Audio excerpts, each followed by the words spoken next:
Commander Velshara's antennae twitched as the first warning appeared on her screen. The insectoid officer leaned forward, her four hands dancing across the control panel with practiced precision. Something was wrong with the quantum drive core. She ran a diagnostic, then another. The results made no sense. Engineering report, she clicked into her communicator. The response came quickly from Chief Engineer Cormath, a being whose species had mastered faster-than-light travel 3,000 years before humans discovered fire. Commander, we have a problem.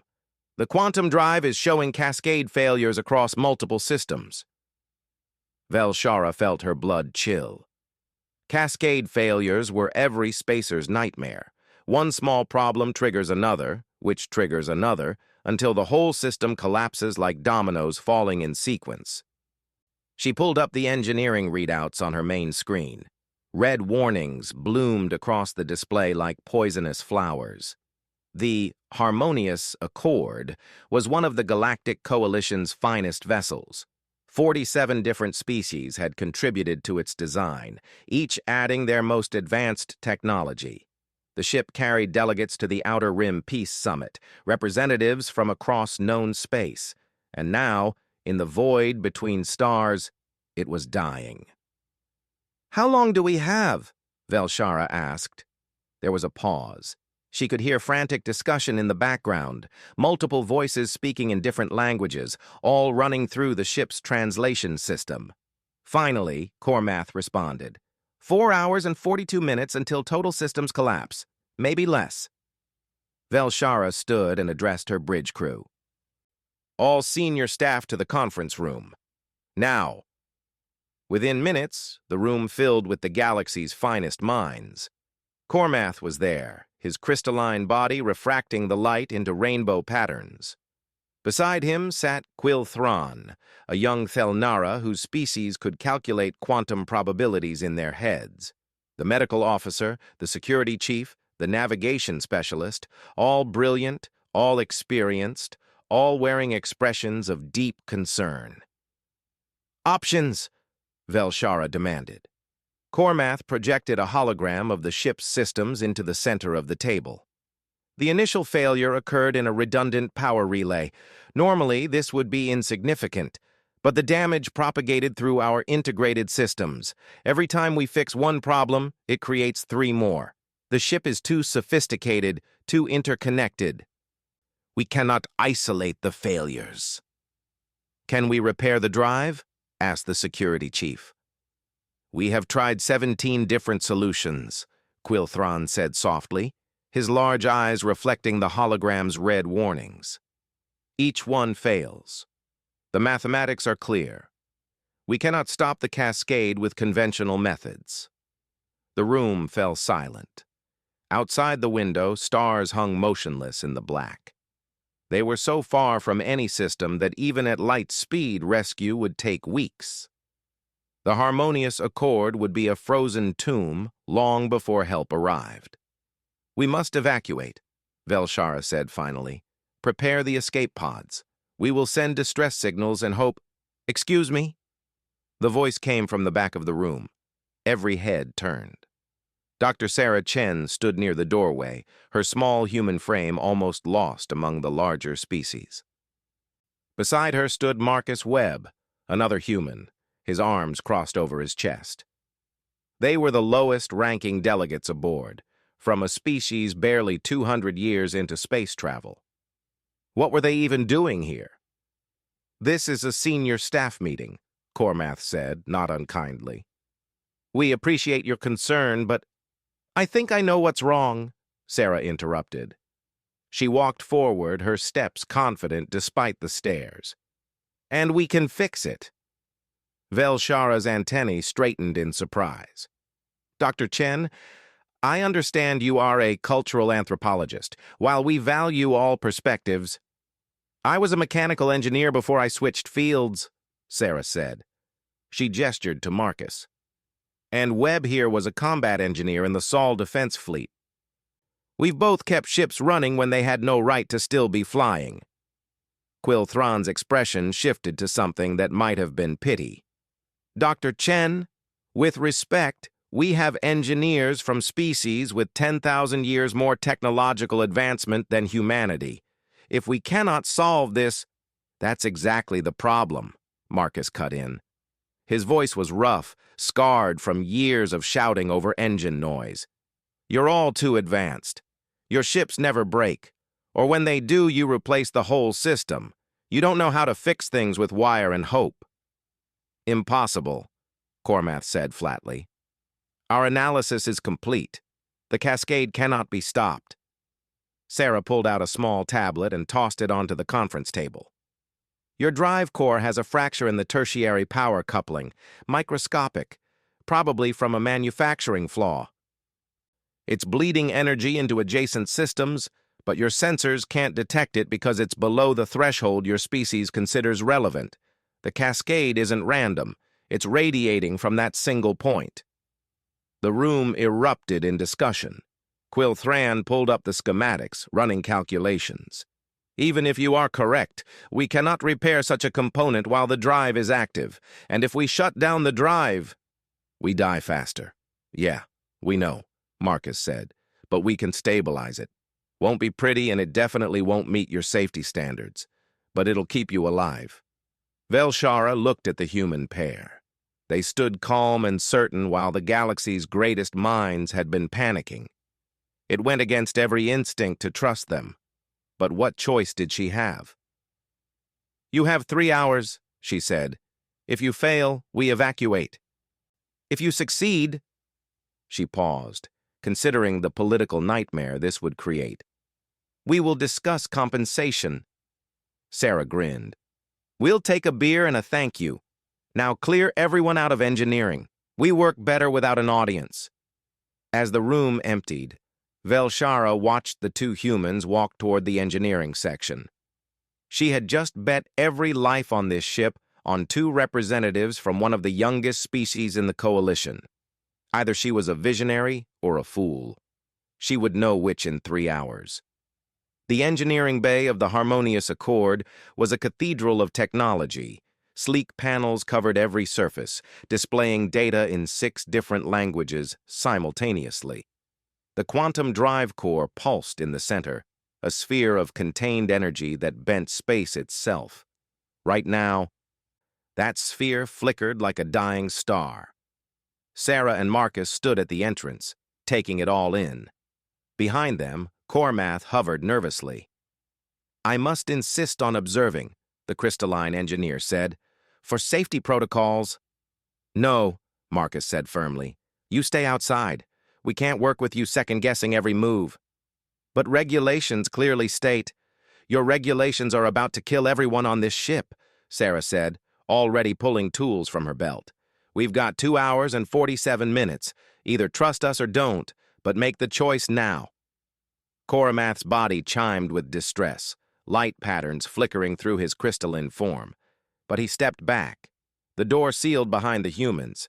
Sarah immediately began stripping access panels. Not carefully, not following the proper sequence, just ripping them open to expose the machinery beneath. Marcus moved to the drive core itself, pressing his ear against the housing. What are you doing? Quill Thran's voice came through the intercom. Despite orders, half the senior staff was watching through cameras. Listening, Marcus replied. He moved around the core, stopping at different points, his eyes closed. Engines talk if you know how to hear them. This one's screaming. Sarah was elbow-deep in conduits, her hands moving with surprising speed. She pulled out a sensor array, sniffed it, and tossed it aside. This circuit's fried. Smell that? Burned insulation. Your fancy sensors missed it because it's still technically functional, just operating at 70%. The diagnostics show all systems within acceptable parameters, Cormath protested through the speaker. Your parameters are too tight, Sarah muttered. She was crawling into the maintenance tunnel now, dragging a toolbox behind her. Human ships expect things to break. We design for failure. You guys design for perfection. So when something goes even slightly wrong, the whole system can't adapt. Marcus had opened a panel near the drive core's base. Inside, miles of fiber optic cabling glowed with data transfer. He pulled out a multi-tool and, to the horror of everyone watching, cut through a bundle of cables. "Stop!" Cormath's voice rose to a shriek. "Those are primary data conduits! You will—" Nothing exploded. Marcus quickly spliced in a bypass. His hands steady despite working inches from a contained singularity. "Relax. I'm reducing the feedback loop. Your system's so integrated that errors amplify. I'm making it dumber on purpose." Sarah emerged from the tunnel, her face smudged with grease.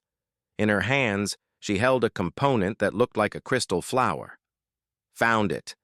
The tertiary power coupling. See that crack?" She held it up to a camera. Under magnification, a hairline fracture was visible. "That's your problem. Every power surge sends a pulse through this crack, and it disperses into systems that aren't shielded for it." "We must replace it," Quilthron said. "But the spare parts are—" "Don't have time for replacement," Sarah said. She was already wrapping the component in some kind of metallic tape. "We're going to patch it. This is thermal shielding from the galley's oven. Not rated for quantum fluctuations, but it'll contain the bleed long enough." "That is insane," Cormath said flatly. "The material specifications are completely incompatible." "Yep," Sarah agreed cheerfully. She was reconnecting the coupling now, her movements confident. "But incompatible and non-functional aren't the same thing. It just has to work long enough to get us to a station." Marcus was doing something even stranger. He had pulled up the drive's control system and was manually rewriting parameters. Not through the official interface, but through some kind of backdoor access that shouldn't even exist. "How did you access that?" Quilthron asked, his voice filled with academic curiosity despite the situation. "Found a debug mode in your code," Marcus said. "You guys patch security holes really well, but you never think someone would be crazy enough to deliberately destabilize a fusion core so you don't protect against it." "Destabilize?" Velshara's voice cut in, sharp with alarm. "Explain, now!" Marcus looked up at the camera. "Your drive is failing because it's trying to maintain perfect equilibrium. But perfect equilibrium is unstable. Any tiny change cascades out of control. I'm introducing a controlled wobble. The system will hunt for balance but never quite find it. Uses more power, runs rougher, but it can tolerate the damage." "That violates every principle of quantum drive operation," Cormath said. "Yeah," Marcus agreed. "It's also going to save your life. Sarah, you ready?" "Ready!"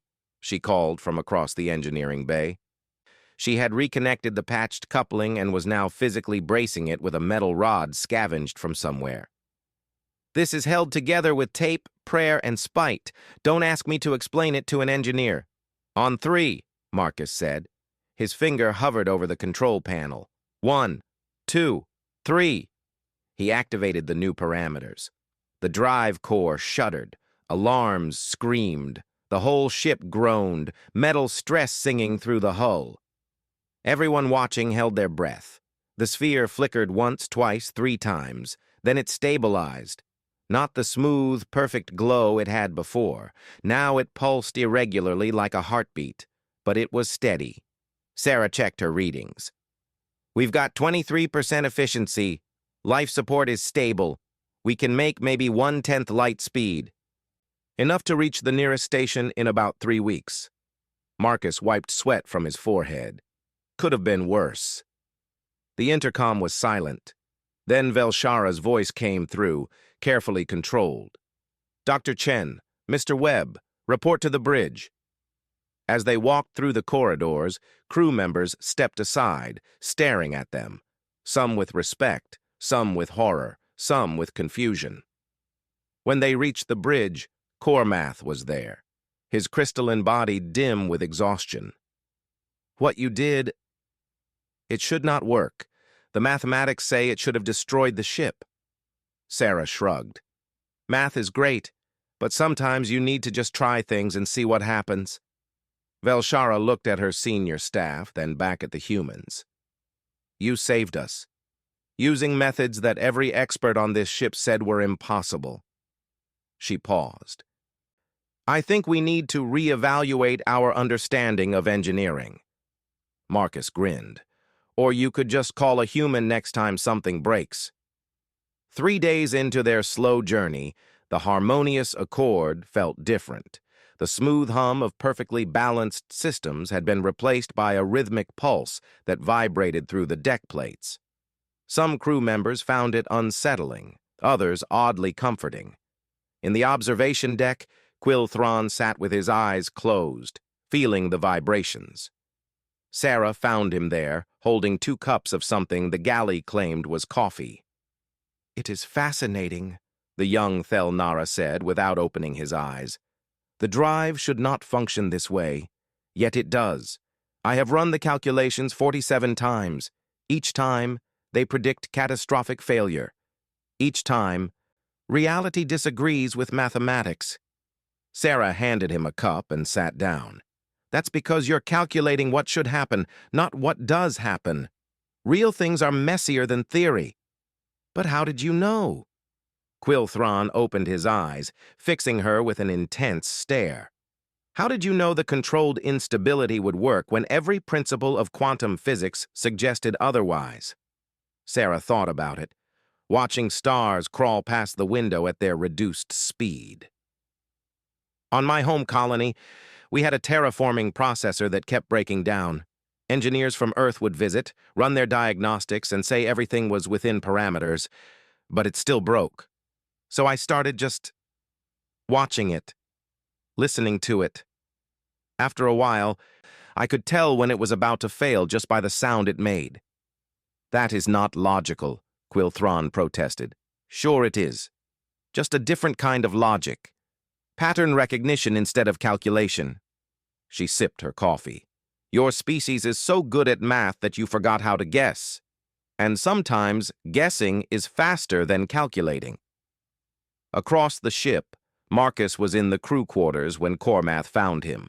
The crystalline engineer had been avoiding the humans since the repair, clearly struggling with what he had witnessed. "Mr. Webb," Cormath said formally, "I must understand. Your personnel file indicates you were discharged from military service. The reason listed is failure to follow standard operating procedures. Yet you saved this ship by ignoring procedures. Please explain this contradiction." Marcus looked up from the maintenance manual he was reading. "No contradiction. I got kicked out because I kept fixing things in ways that broke regulations. Turns out, in combat, following the rules gets you killed. My captain hated that I kept the ship running with unauthorized repairs, so he got rid of me. But you were correct. Your methods worked. Yeah, but they were messy, unpredictable, made people nervous." Marcus closed the manual. "Your coalition is like my old captain. You value perfection over function, and that's fine until something goes wrong." Before Cormath could respond, the ship's intercom crackled. "All personnel, this is Commander Velshara. We have a new situation. Senior staff to conference room immediately." The conference room was more crowded this time. News of the humans' success had spread, and everyone wanted to see what would happen next. Velshara stood at the head of the table, her antennae drooping with fatigue. "Our environmental recyclers are failing.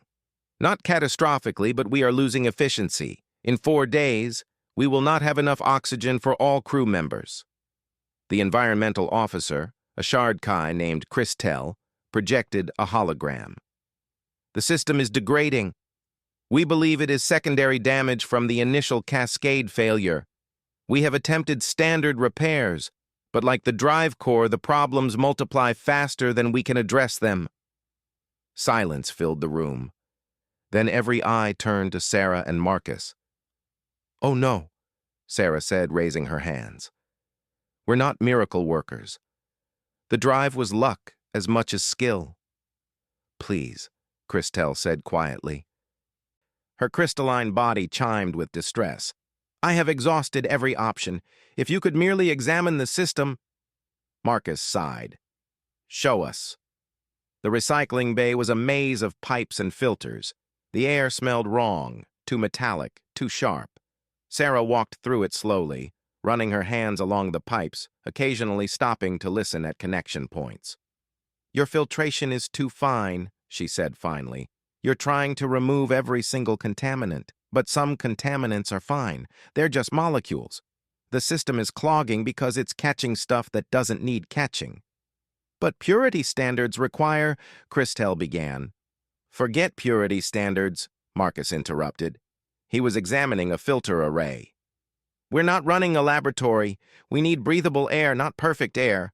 Sarah, what if we bypass the tertiary filters and reroute through the secondary system twice? That might work, but we'd need to slow down the flow rate, and we'd need a bigger holding tank for the intermediate stage." Sarah looked around. "What's in the cargo bay?" 2 hours later, they had dragged half the galley's storage containers into the recycling bay and plumbed them into the system with improvised connections. Water that should have gone through 6 filtration stages now went through 3 stages twice, sitting in food-grade plastic containers between cycles. It should not have worked. Christelle kept saying so, even as her instruments showed oxygen levels stabilizing. "This is held together with kitchen equipment," she said, her voice full of wonder and horror. "How is this functional?" "Because function doesn't care about elegance," Sarah replied. She was sealing a connection with some kind of epoxy that definitely wasn't rated for water systems. "It just needs to work. Pretty is optional." Word spread quickly. Over the next 2 days, other engineers started approaching the humans with problems. A gravity generator that was fluctuating, a water purification system that was producing metallic-tasting water, a door that wouldn't seal properly. Each time the humans fixed it. Not elegantly, not by the book, but they fixed it. Quilthron started following them around, taking notes. He watched as Marcus repaired the gravity generator by wedging a piece of metal into a gap that felt wrong. He observed Sarah fix the water system by running it through the medical bay's sterilization equipment. Equipment never designed for that purpose. "You are not repairing these systems," Quilthran said slowly. "You are reimagining them, taking what exists and forcing it into new configurations." "Yeah, basically," Marcus agreed. He was lying on his back under a control panel, rewiring something by feel since he couldn't actually see the connections. When you can't fix something the right way, you fix it the wrong way that works. But not everyone was impressed. In another part of the ship, a faction was forming. Led by an Archon named Zelthar, a species that prided themselves on technical perfection, they met in private. "This is dangerous," Zelthar declared. "These humans are teaching primitive methods. They violate every safety protocol. If this spreads throughout the coalition, it will set our technology back millennia." "But they saved the ship," one of the others pointed out. "Once, through luck." Zelthar's face was hard. "We cannot allow crude improvisation to replace proper engineering. When we reach the station, I will file a formal complaint with the Coalition Council. These humans must be stopped."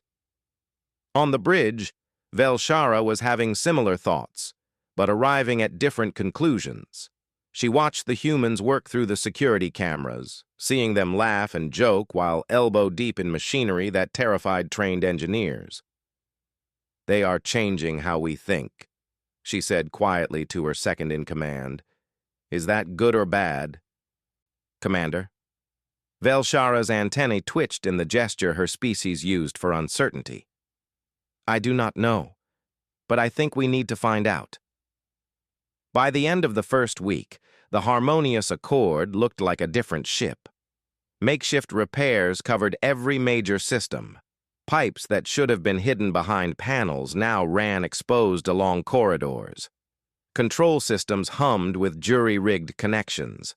The ship worked, but it looked like it had been assembled by someone with more enthusiasm than sense. Sarah was in the engine room, teaching Christelle how to spot problems before they showed up on sensors. The crystalline Shardkai was trying hard to understand, but her thought processes kept interfering. "But how do you know this coupling will fail?"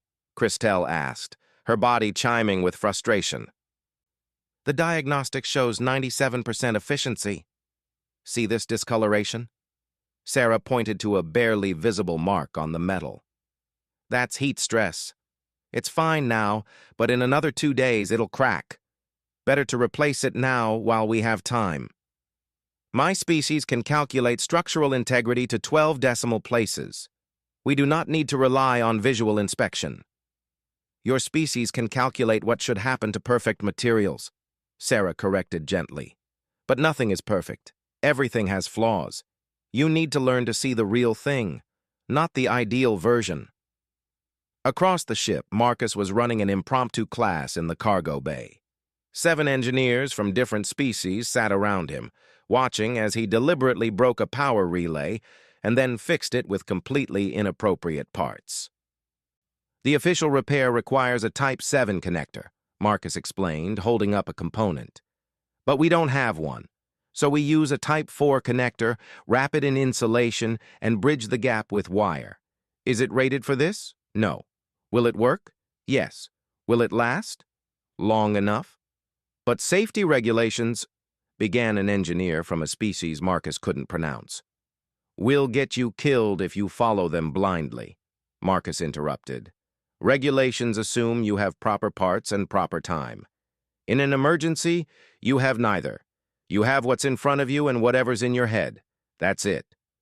Quilthron was taking notes, his large eyes following every movement. This is difficult. My mind wants to calculate the probability of success before acting, but you simply act. Not quite, Sarah said, having joined the group. We calculate too, just faster and with more uncertainty. We accept that we might be wrong. Your species needs to be right before you move. That's the difference. The young Thelnara was silent for a moment. Then he approached the broken relay. His hands shook as he picked up the wrong connector. Like this? Just like that, Marcus encouraged. Now wrap it. Don't think about whether it'll work. Think about making it work. Quilthron completed the repair. It was crude, ugly, and violated every specification. He activated the power flow. The relay hummed to life. His eyes went wide. I did not calculate this. I just tried. Welcome to human engineering, Sarah said with a grin. But not everyone was learning. Zelthar had gathered his faction in a private meeting room. The Archon's face was severe as he addressed the group. This contamination of proper methodology must be stopped, he declared. I have documented 43 safety violations, 67 uses of unauthorized materials, 12 complete disregards of coalition engineering standards. The humans are turning this ship into a flying disaster. Yet the ship functions, one of the others pointed out. Better than it did before the Cascade failure, some say. Through luck, not skill, Zelthar snapped. And luck runs out. Mark my words, their improvised repairs will fail, and when they do, we will all pay the price. Commander Velshara was aware of Zelthar's meetings. She was also aware of the growing divide among her crew. Some were embracing the human methods with enthusiasm. Others were horrified. And she was caught in the middle, trying to lead a ship that was becoming something unprecedented. She found Sarah in the observation deck watching the stars. Dr. Chen, may I speak candidly? Always, Sarah replied.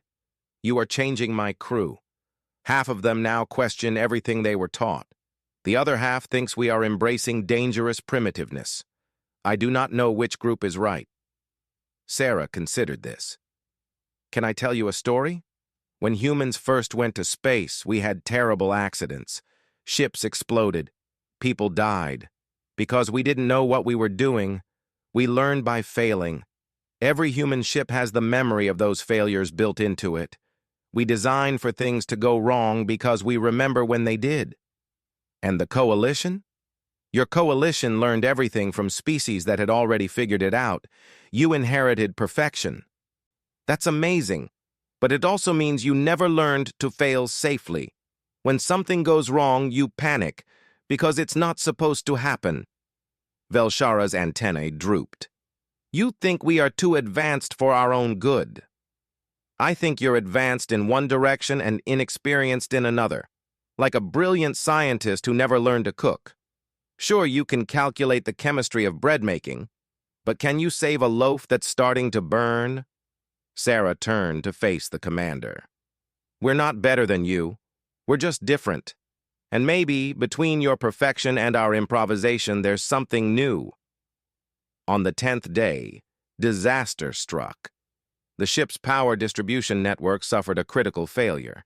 Not a cascade this time, just a sudden, catastrophic break in the main conduit. The ship had 90 minutes of reserve power, then everything would shut down. Life support included. Every engineer rushed to the problem, the humans, the coalition specialists, even Zelthar's faction, because survival doesn't care about philosophy. The problem was immediately obvious. The main conduit had cracked, possibly weakened by the original cascade, possibly just bad luck. To fix it required replacing a 10-meter section of superconducting cable. The ship had no replacement. The nearest station was still 6 days away. We cannot repair this, Cormath said, his crystalline body dim with defeat. The materials do not exist on this ship. Then we make new materials, Marcus said. He was already pulling up the ship's inventory. What do we have? What conducts power? Nothing suitable, Zelthar said coldly. Face reality. We failed. No, Quilthrin said suddenly. All eyes turned to him. The young Thelnara was staring at the broken conduit, his mind clearly racing. We have multiple smaller cables, in different systems. If we remove them and braid them together, the power load will be uneven, Christel objected. The system will fluctuate. So we balance it manually, Sarah said, catching on. We create a distribution network that adapts in real time, not automated, controlled. That is insane, Zelthar declared. It would require constant monitoring, constant adjustment. Then we monitor it, Marcus shot back. We set up watch schedules. We make it work. Velshara looked at her senior staff. We have 83 minutes. Do we try the impossible, or do we give up? Cormath's body chimed, light flickering through his crystalline form in patterns that meant determination. We try, all of us together. For the next hour, the cargo bay became a workshop unlike any the galaxy had seen. Engineers from a dozen species worked side by side, pulling cables from non-essential systems, braiding them together using techniques some learned from textbooks and others from pure instinct. The humans directed, but everyone contributed. The Archon's precision, the Thelnara's calculations, the Shardkai's understanding of energy flow, the insectoid's coordination, and threading through it all, human improvisation. The willingness to try something that might not work. They created a monster, a power distribution system that looked like it had been designed by a committee who couldn't agree on anything. 3 different types of cable braided together. Connections that mixed technologies never meant to interface. Control systems that required manual adjustment every few minutes. With 12 minutes of reserve power remaining, they installed it. Marcus threw the switch. The lights flickered. The ship groaned, and then, impossibly, power flowed. But it was unstable. Surges rippled through the jury-rigged network. Someone would need to monitor it constantly, adjusting flow to prevent overload. I will take first watch, Quilthron volunteered. I will take second, Christel added. Third, said Cormath. One by one, engineers volunteered. Even Zelthar, his face hard but his voice steady, added his name to the roster. Because in the end, the ship mattered more than philosophy. Survival mattered more than being right. Sarah watched them organize the schedule and felt something shift. They weren't just fixing a ship anymore. They were building something new.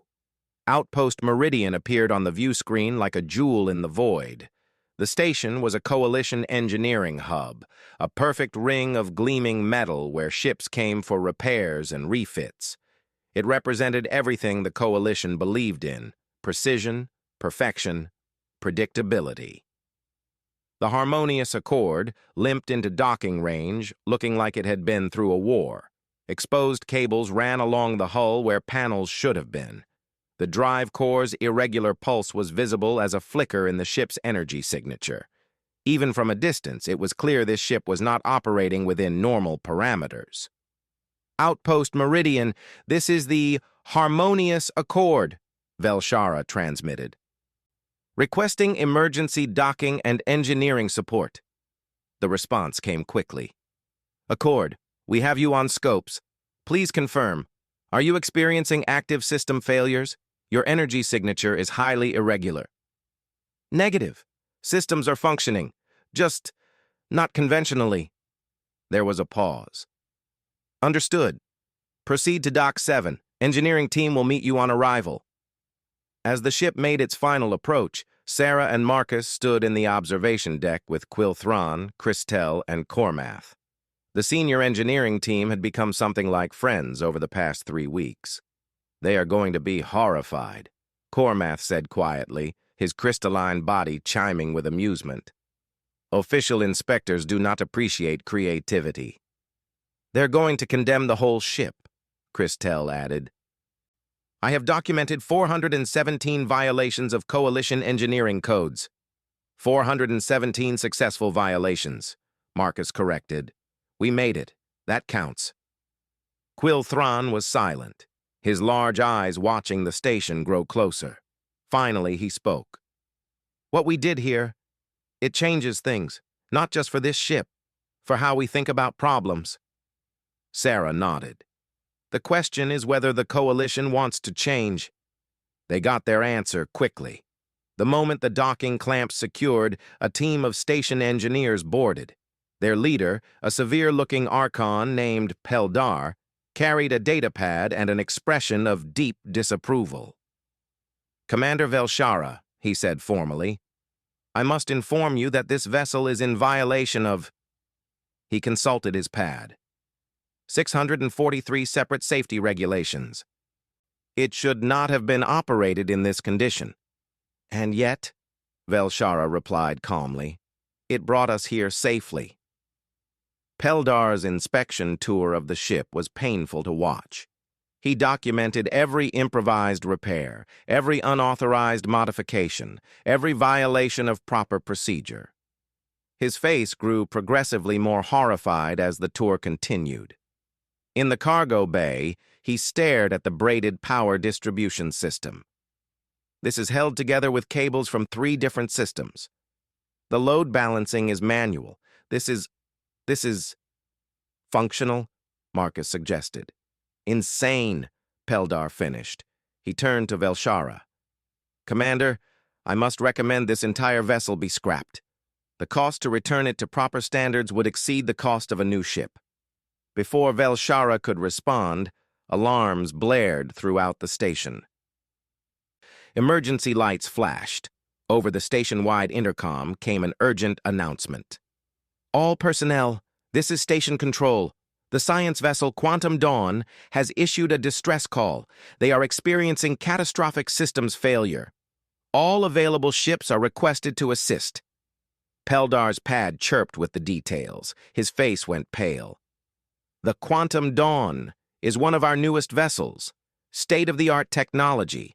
If they are experiencing cascading failures... He didn't finish the sentence. He didn't need to. Velshara looked at Sarah and Marcus. Doctors Chen and Webb, would you be willing... Already moving, Sarah interrupted, heading for the airlock. Wait, Peldar called. You cannot possibly. The Quantum Dawn uses technology far more advanced than the Accord. You are not qualified. Marcus stopped and turned. Neither are you, apparently, since they're dying and you're standing here. He followed Sarah toward the docking tunnel. Quilthron, Christelle, and Cormath moved to join them. We are coming as well, the young Thelnara announced. We have learned new methods. The Quantum Dawn was beautiful, even in distress. Sleek lines, perfect symmetry, representing the pinnacle of Coalition engineering. It was also filling with smoke and bleeding atmosphere from a dozen small ruptures. The engineering team met them in the main corridor. The chief engineer, a Telnara much older than Quilthron, was nearly incoherent with panic. Everything is failing. Every system. It started with a minor fluctuation in the tertiary power grid, and now... Cascade failure, Sarah said. Yeah, we're familiar. Where's your drive core? But you cannot simply... There are procedures. Lady, Marcus said bluntly, you've got about 2 hours before this becomes a tomb.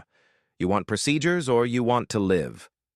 The engineer looked at Velshara, who had followed them over. The commander's antennae were steady. I recommend you give them complete access. They saved my ship. They can save yours. What followed was a masterclass in organized chaos. Sarah and Marcus worked on the drive core, while Quilthron coordinated repairs to the environmental systems. Christel tackled the power distribution with techniques she had learned from watching humans. Cormath supervised the hull breaches, applying sealing methods that would have horrified him 3 weeks earlier. They worked for 6 hours straight. No breaks, no hesitation. And slowly, impossibly, the quantum dawn stopped dying. By the time they finished, the ship looked almost as rough as the Accord. But it was alive. The crew was safe. And a crowd had gathered at the docking port, watching in silence as the engineering team emerged. Peldar was there, his datapad hanging forgotten in his hand. You saved them, using the same irregular methods. They work, Sarah said simply. She was exhausted, covered in grease and coolant, but smiling. Not pretty, not by the book, but they work. Over the next few days, the story spread throughout the Coalition networks. 2 ships saved by human engineering, methods that shouldn't work but did, techniques that violated every code but achieved results that proper procedures couldn't match. Reactions were mixed. Some species demanded the humans be censured for teaching dangerous practices. Others quietly reached out, asking if humans would be willing to consult on other projects. The Coalition Engineering Institute found itself in heated debate over whether to add new courses on alternative methodology. Velshara stood in the station's observation lounge with Sarah, watching repair crews swarm over both vessels. The Accord and the Dawn, 2 ships that now shared a common heritage of improvised survival. You have created a problem for us, Velshara said quietly. Sorry? Not an apology, an observation. The commander's antennae twitched in amusement. For 10,000 years, the Coalition has perfected technology. We eliminated uncertainty. We created systems that never fail. And then we met humans who taught us that perfection is brittle, that the ability to fail gracefully is more valuable than never failing at all. So what happens now? Velshara gestured to the ships. Now? We argue, we debate. Some will reject everything you taught us. Some will embrace it too eagerly. But we cannot unknow what we have learned. You have changed us, Dr. Chen. Not just a few engineers, the whole Coalition. 6 months later, Marcus stood in front of a classroom at the Coalition Military Academy. 50 students from 24 species watched him with expressions ranging from eager curiosity to deep skepticism. Welcome to alternative problem-solving methodologies, he began. Or as humans call it, making it up as you go. Some of you think this class is unnecessary. You're right. It shouldn't be necessary. But necessity and perfection don't always align. So let me ask you a question. What do you do when everything goes wrong at once? You have no proper tools, no proper parts, and no time. Anyone?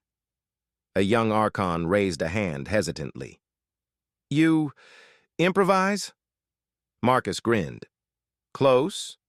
You try something. Maybe it works. Maybe it doesn't, but standing still and calculating while your ship explodes isn't a solution. It's just math homework with a deadline. Across the galaxy, Sarah was on a Coalition survey ship, traveling to meet with the Velnok, a species considered too primitive for full membership. Her mission, evaluate whether their crude technology might actually offer insights the Coalition had overlooked in its pursuit of perfection. Quilthran had become the first Thelnara to study human engineering formally. He had written a paper titled The Mathematics of Intuition that was causing heated debate in academic circles. His conclusion, that uncertainty was a tool, not a limitation, was revolutionary to a species that had eliminated randomness from their calculations millennia ago.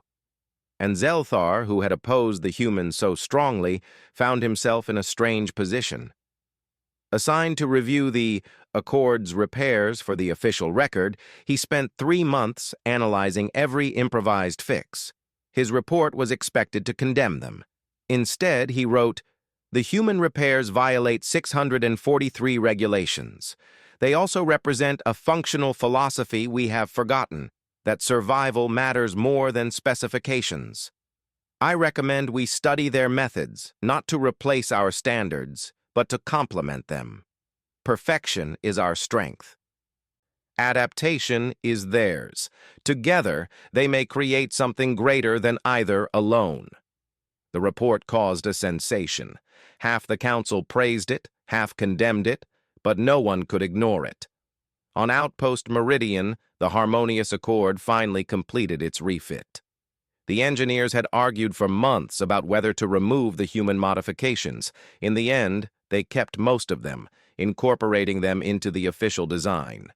The ship was now officially a hybrid, Coalition precision with human adaptability.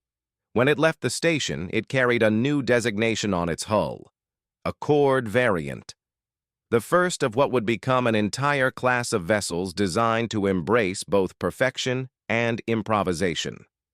As the ship jumped to faster-than-light travel, its drive core pulsed with that same irregular heartbeat it had gained in the crisis. Not perfect, not smooth, but alive in a way Coalition ships had never been before. On the bridge, a message came in from a frontier mining colony. Their life support was failing. Official repair ships were weeks away. Could the Accord possibly... The new captain, a veteran officer who had learned from Velshara, smiled. "Navigation, set course, and someone get me a human engineer. We have work to do." In the end, humanity's gift to the galaxy wasn't superior weapons or faster ships. It was something simpler and more profound. The knowledge that things don't have to work perfectly to work well enough, that survival often requires accepting imperfection, that sometimes the best solution is the one you invent on the spot with whatever you have in your hands and whatever crazy idea is in your head. The galaxy would never be the same, and every time a ship's drive hummed with that irregular, improvised pulse, it was a reminder. Humans had been here, and they had taught the stars to be a little less perfect and a lot more alive.